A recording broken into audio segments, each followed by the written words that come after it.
Avez-vous déjà qualifié un problème de difficile, une situation de complexe où vous n'arrivez pas à penser à autre chose? Vous ne pensiez qu'à cette chose, vous ne pensez qu'à la résolution de ce problème, à la façon dont va se dérouler cet événement. Dans cette vidéo et à travers l'histoire que je vais vous raconter, vous allez comprendre pourquoi est-ce qu'il est important de mépriser les contrariétés, tout ce qui attire votre attention intentionnellement.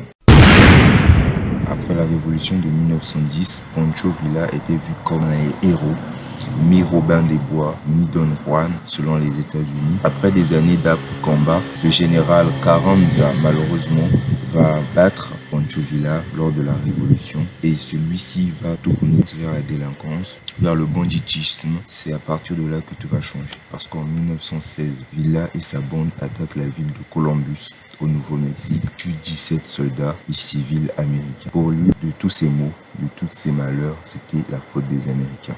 Du coup, pour soulager cette douleur, pour soulager cette haine, il fallait se venger envers les Américains, les civils, les soldats. Les Américains qui considéraient Pancho Villa comme étant leur héros sont vus contraints de lancer une expédition pour arrêter ce délinquant. C'est le président Woodrow Wilson qui, en cette époque, décida de mettre en place une expédition appelée expédition punitive. Malheureusement, cette expédition arrivée à son terme n'avait donné aucun effet. Pancho Villa avait réussi à s'enfuir maintes reprises des mains des soldats américains. Pancho Villa avait gagné la confiance des Mexicains, provoquait la plus grande puissance du monde, qui étaient les Américains. Et ces mêmes Américains n'arrivaient même pas à l'attraper. Lors d'une escarmouche en mars 1916, Pancho Villa fut tiré par balle, mais il était juste blessé. Il s'est abrité dans une grotte pour se reposer. Jusqu'à l'hiver, Pancho Villa avait joué à ce jeu de cache-cache avec Pershing. Alors, en 1917, Woodrow Wilson était obligé de rappeler les troupes qui n'avaient pas attrapé le bandit.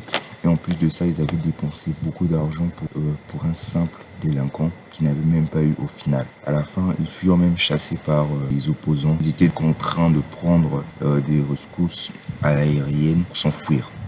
La leçon tirée, c'est quoi? Lorsque vous avez en face un problème qui est plus petit que vous en apparence et dont vous lui donnez autant d'importance qu'il devient plus grand, qu'il grossit avec le temps, cela signifie qu'il faut prendre du recul et y réfléchir. Méprisez les contrariétés, méprisez tout ce qui n'est pas en votre pouvoir. Méprisez cela parce que si vous vous concentrez sur des choses que vous n'avez pas de pouvoir, que ce soit l'environnement, vous allez perdre du temps et de l'énergie. Pour finir, j'aimerais revenir sur ce que Pancho Villa lui-même a dit à la fin de toute cette histoire. Il a dit: rendez-vous compte, votre gouvernement a dépensé 130 millions de dollars pour essayer de me capturer. Je les ai entraînés en terrain difficile, aride. Ils ont marché parfois 80 km d'une traite, sans eau, que le soleil et les moustiques et sont repartis les mains vides. Laissez-moi votre avis en commentaire sur cette histoire et merci beaucoup de m'avoir suivi dans cette vidéo. N'hésitez pas à liker, partager, commenter la vidéo. Abonnez-vous si ce n'est pas encore fait et on se retrouve bientôt pour une autre vidéo pleine de richesses.